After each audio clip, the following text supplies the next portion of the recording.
We continue our story at the Autobot base, or the Autobots military base, where Jazz and Skyquake are outside talking about a recent plan they come up with. And Jazz is now more comfortable with himself being a prime. He's a lot more laid back, he's a lot more relaxed, but he does have that serious side to him. And Skyquake even asks him, is he ready to do this? And Jazz simply states that, yeah, he is, but unfortunately, he does not feel like it won't come without casualties, and he hopes that they can try to avoid it. To which Skyquake, while yes, enjoying himself as an Autobot, does still have that little bit of an old Decepticon honor within him, and does tell him that sometimes casualties make us better. And this is where we kind of get the same scene where the Decepticons raid the base, and Jazz takes along this team in front of you with him.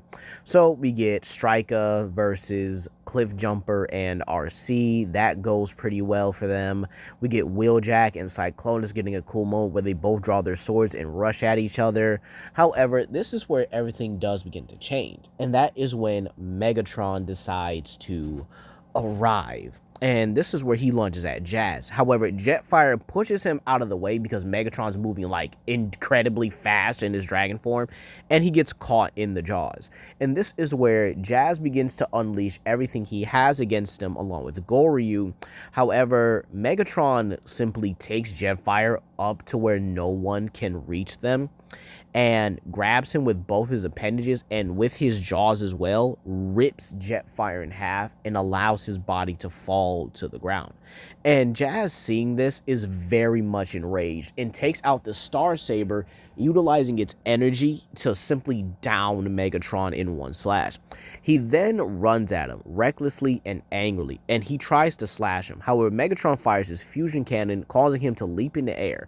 But Megatron says, "I expected this from you," and then slams him through a military base. And this is where Goryu runs up and bites down on Megatron's arm. However, Megatron not only shrugs him off because he's more durable now, but fires his fusion cannon right into Goryu's chest. And Goryu does manage to use his ice breath to freeze him a little bit and then bites down on his leg. However, Megatron not only just brushes this off, but calls it heroic nonsense and then blasts Goryu in the face, killing him. And so the Autobots are kind of just in shock about how quickly the battle just turned, and Jazz simply gets up and brushes himself off, and he sees Goryu's, blown to smithereens body. And this is where Cliffjumper, RC, and Wheeljack all run over, with Wheeljack saying, "We'll take him together." However, Jazz tells them no, he can't risk any more of them dying. And this is where it kind of goes back to his mindset with Skyquake. And so Jazz not only dons his battle mask, and he just locks the absolute in. He just locks in and begins to just wail on Megatron. He starts off by simply speed blitzing and punching him, and the two actually get into this heated duel where both of their blades simply clash with each other, and well, Jazz utilizing his more agile body against Megatron's more physically dominating and tougher one, to where Jazz simply dodges and then simply I would probably say triple axe kicks him, and then Megatron tries to fire his fusion cannon. However, Jazz simply leaps over him and then utilizes the Star Saber to kind of detach it for a little bit, and he tells them open fire. This is where all the Autobots simply just rush in and start firing, but they do keep a good distance away from Megatron. Megatron calls him a coward. However, Jazz says this isn't where it ends, like no time soon. He says he'll finish him off by himself, but for right now, they need to be able to get out of here, and simply launches Megatron at RC, who has the phase shifter. And so this is where she actually pulls a Kitty Pryde, and I would actually have it be like a reference to it, to where she not only grabs Megatron but phases him into the ground to where he has to break himself out. There's no other option about it. And so RC says it's done, and this is where they actually rush through the portal. Meanwhile, Striker, the Viacons, or the surviving Viacons, and Cyclonus here all walk over to Megatron asking him if he's okay. So Megatron actually has to burst through the ground and actually simply states that right now they have what they need for their operation. So let's get it moving. We would then head over back to Autobot base, and the team is now mourning and burying the remains of Jetfire and Goryu, with Skyquake simply stating that it was an honor to fly alongside a noble Autobot.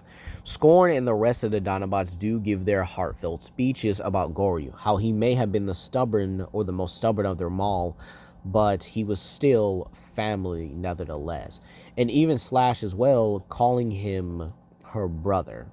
And well, this is now some time passes, and thanks to Skyquake, Ratchet has actually been able to locate the Decepticon warship and has actually been able to piece all the parts that he's been stealing so far. And well, he actually informs this to Jazz and the rest of the group that the Decepticons may actually be trying to rebuild the Omega Lock or make one of their own. And this is where Ratchet simply states this could be their one and only chance at being able to revive Cybertron. So Jazz says this is great, a perfect opportunity. And RC simply looks at him and states, "You got a plan, don't you?" And this is where we actually see the Autobots all preparing themselves. And this is where Jazz simply gives his own Optimus Prime-like speech here, telling him that this will be their final stand. There's no coming back from this. So when they get this done and they do this operation, this is it. And he asks everyone if he's with them, to which all the Autobots give a resounding yes. We then go to the Decepticon warship, where Shockwave and Starscream are both simply looking over the Omega Lock, the Omega Lock 2.0, if you will. And it's about 95% complete, but all they really need is something stronger than regular Energon. Their Energon reserves are fine, but again, it's simply not enough. And so this is where Shockwave actually tells Knockout to relay this to Megatron. And so Knockout does admit that, the synthetic Energon formula that he did get from the Autobot Ratchet is still quite unfinished. So this is where Megatron actually decides that maybe he'll pay the Autobot base a visit. Keep in mind, they still would have been able to find it in this timeline, but Megatron is a lot more confident due to his merged body. So this is where he heads to the Autobot base, or Autobot Hangar E, and he's in his dragon form, right? He simply pulls up and roars for the Autobots to come out.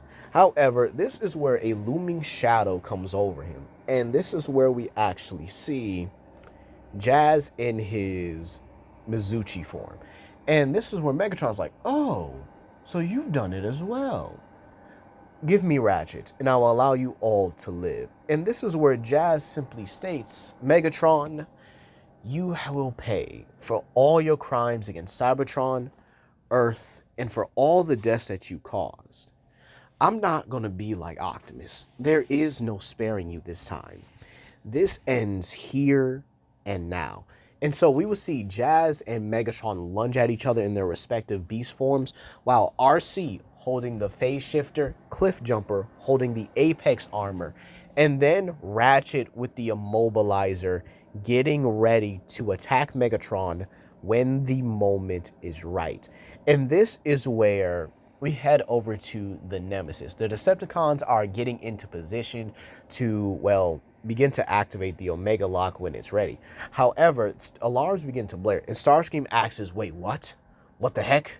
What's going on here?" And so this is where Soundwave actually shows them video feed of Skyquake leading the Dinobots on the ship, and they're tearing through every Viacon and Insecticon trooper. They're tearing through everything. Like, there's no stopping them at all. Sorry, not Insecticons, Viacon troopers only. And so this is where Slash states, "You have your opening, go." And so Skyquake makes his way to the ground bridge area, to where he finds Shockwave waiting for him, and he tells them it is illogical for you to think that you can take on the entire Decepticon army. To which Skyquake says he's not alone. He just got to get past you before the reinforcements actually arrive.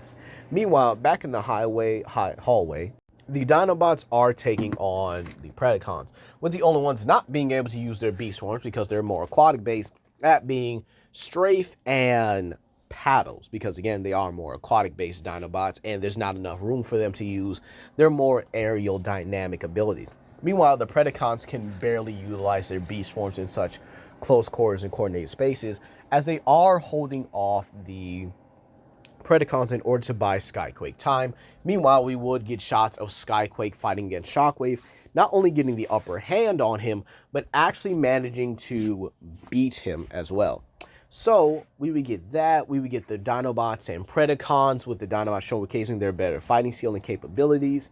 And, well, this is where they're actually telling Skyquake to hurry up. However, Skyquake has just successfully defeated Shockwave and utilized his sword to pin Shockwave, not through the spark, but through his chest, and pretty much pins him to the wall. However, just as he goes for the control panel, he gets shot in the back by Cyclonus. However, Skyquake is smart enough to use the momentum forward to actually hit the button.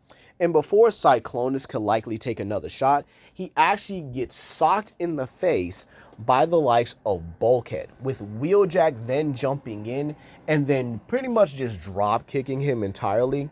And then Bumblebee comes in and simply uppercuts him, just kind of just adding to like the whole Autobot triple whammy. And these are basically the last of the Autobots here.